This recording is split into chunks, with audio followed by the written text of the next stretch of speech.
নমস্কার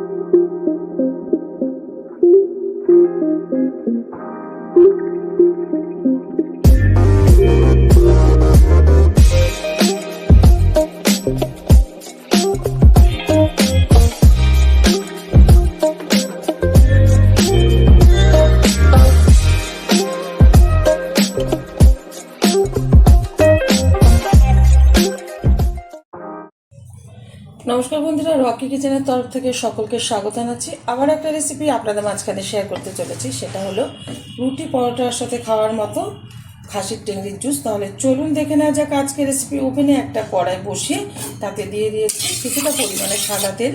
তেলটা গরম হওয়ার অপেক্ষা। তেলটা গরম হয়ে গেছে, তেলের মধ্যে দিয়ে দিচ্ছি গোলমরিচ ফোড়ন।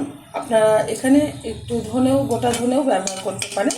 তো আজকে গোটা ধনেটা ব্যবহার করলাম না, ধনে গুঁড়ো করে তারপরে আমি ব্যবহার করব। এখন দিয়ে দেবো এর মধ্যে কুচিয়ে রাখা পেঁয়াজ আর কিছুটা ধনেপাতা আর একটা কাঁচা লঙ্কা। ভালোভাবে তেলের সাথে নেড়ে ফেলে নেব। এই যে কাঁচা লঙ্কা একটা ব্যবহার করেছি।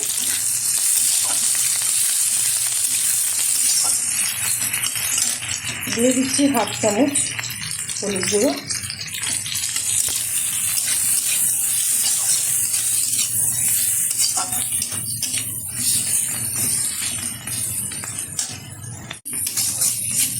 পেঁয়াজ লঙ্কা আর ধনে পাতাটা তেলের সাথে ভালোভাবে ভেজে নিয়েছি।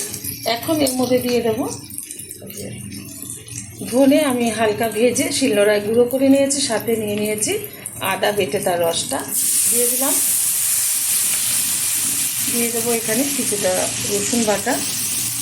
এবার ভালোভাবে আবারও কষিয়ে নেব। দিয়ে দিচ্ছি পরিমাণ মতো লবণ।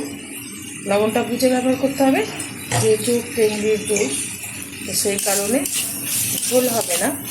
রুটি দিয়ে খাওয়ার মতো হলে সেরকমইভাবে জুসটা রাখতে হবে, আর যাতে লবণ বেশি না হয় সেই বুঝে দিতে হবে। এর মধ্যে এখন দিয়ে দেবো এখানে পাতিলেবুর রস।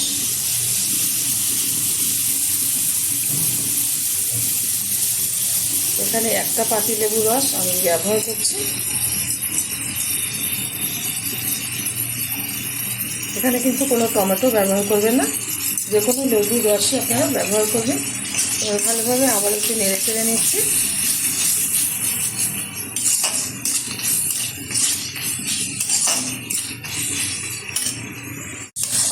ভালোভাবে মশলাটা কষানো হয়ে গেছে। এখন দিয়ে দেবো ধুয়ে রাখা খাসির টেংরি।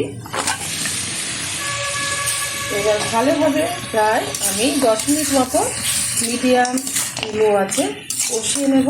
আর আমার এই রেসিপি যদি আপনাদের ভালো লেগে থাকে, আপনারা অবশ্যই আমার চ্যানেলটিকে সাবস্ক্রাইব করবেন, লাইক করবেন, শেয়ার করবেন।